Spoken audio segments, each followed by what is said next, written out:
Bonjour les amis, bienvenue. Aujourd'hui, j'aimerais vous faire un petit partage sur savoir dire non. Le travail sur soi est un gain pour toute une vie. Alors, je vous ai mis une petite image que j'ai créée pour vous expliquer un petit peu les choses. Et n'hésitez pas à mettre sur pause. Je vais essayer quand même que ça prenne pas trop longtemps.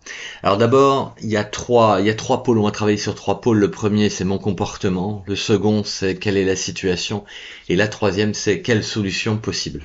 Il faut savoir que savoir dire non, ça fait peser un gros poids sur le cœur des gens qui ne savent pas dire non. Ça peut amener une grande souffrance, nuire assez gravement parfois au relationnel, mais ça fait aussi peser une certaine forme de souffrance, de difficulté chez ceux qui sont en face, les personnes qui savent pas dire non.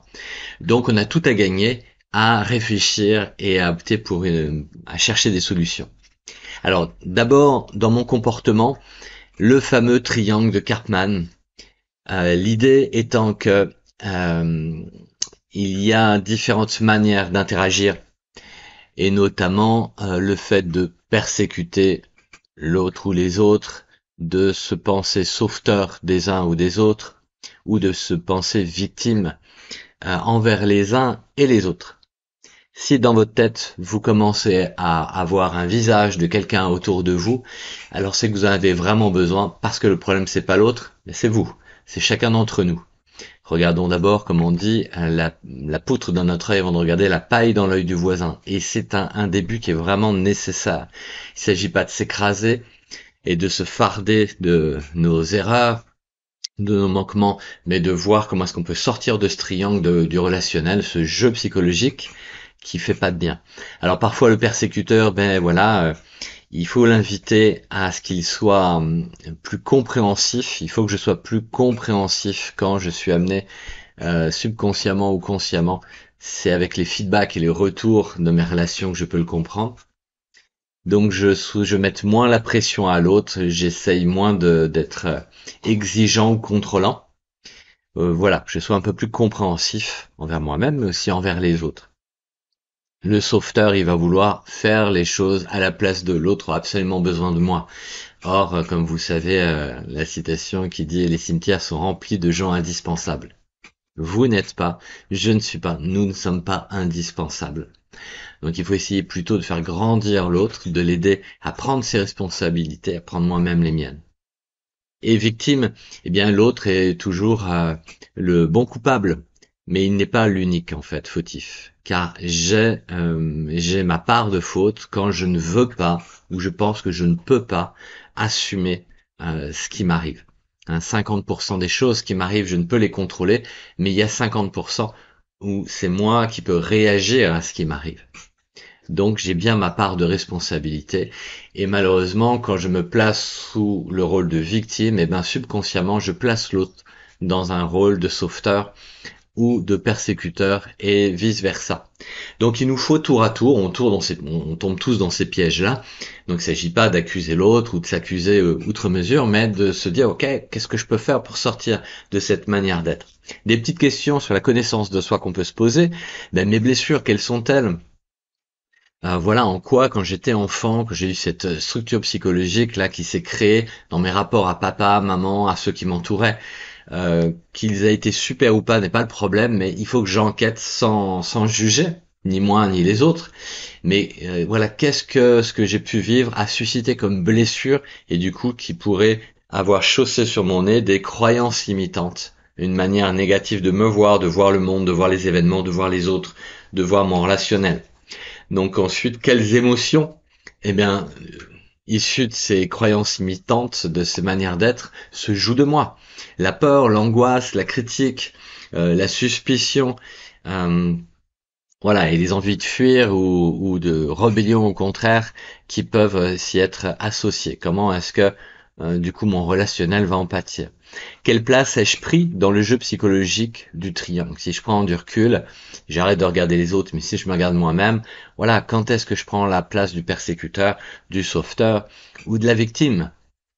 Plus je mets des mots dessus et plus je réussis à changer de comportement. Quel comportement idéal devrais-je avoir dans telle ou telle situation avec telle ou telle personne? Ensuite, il y a l'enquête. Comme je vous disais, il ne s'agit pas de juger quelqu'un ou de se juger soi, mais de prendre de la distance. Donc il va falloir que j'anticipe pour avoir des bonnes réactions et que je puisse dire non dans la paix.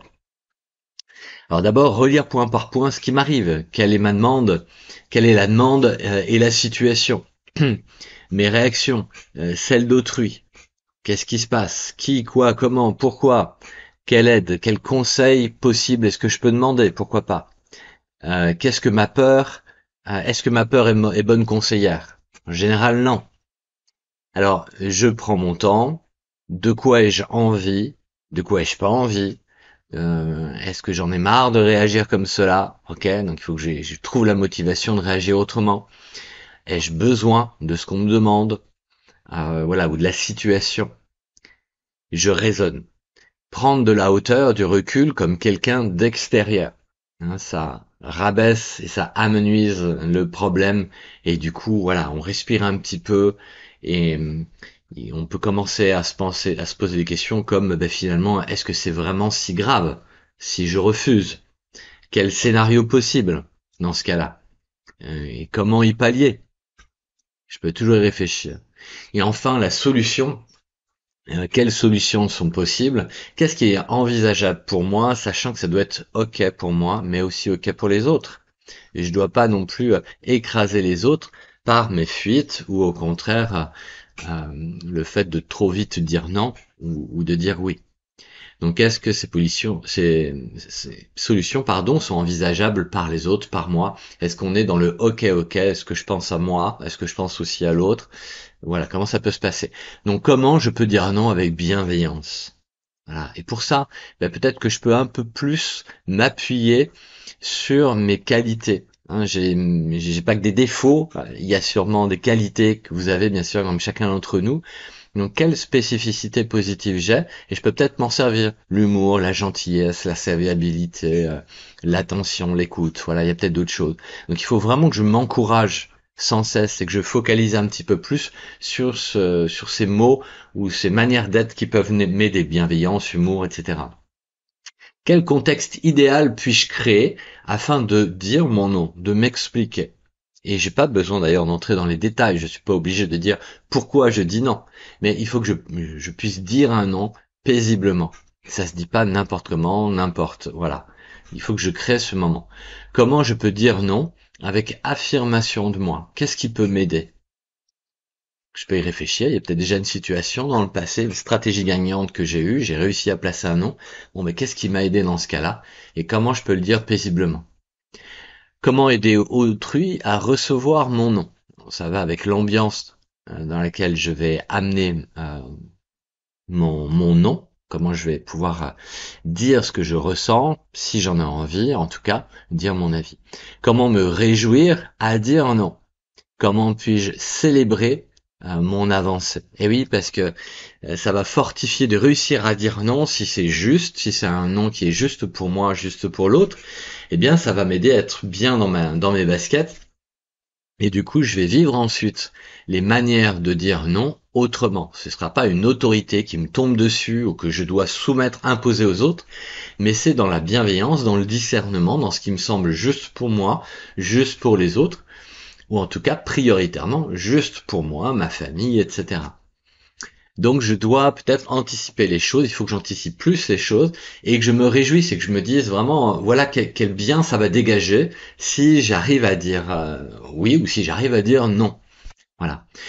Voilà, je vous invite à revoir un petit peu toutes ces questions, à noter toutes ces choses et de question en question, même si vous n'arrivez pas à du 100% dans votre réponse, eh bien essayez d'arriver à un pourcentage qui soit de l'ordre du 60, 70, 80% sur 100 où vous pouvez vous dire bon ben oui il faut que là je réussisse à dire non par exemple. Hein, voilà, bon courage et tout est possible à celui qui s'en donne les moyens. À bientôt.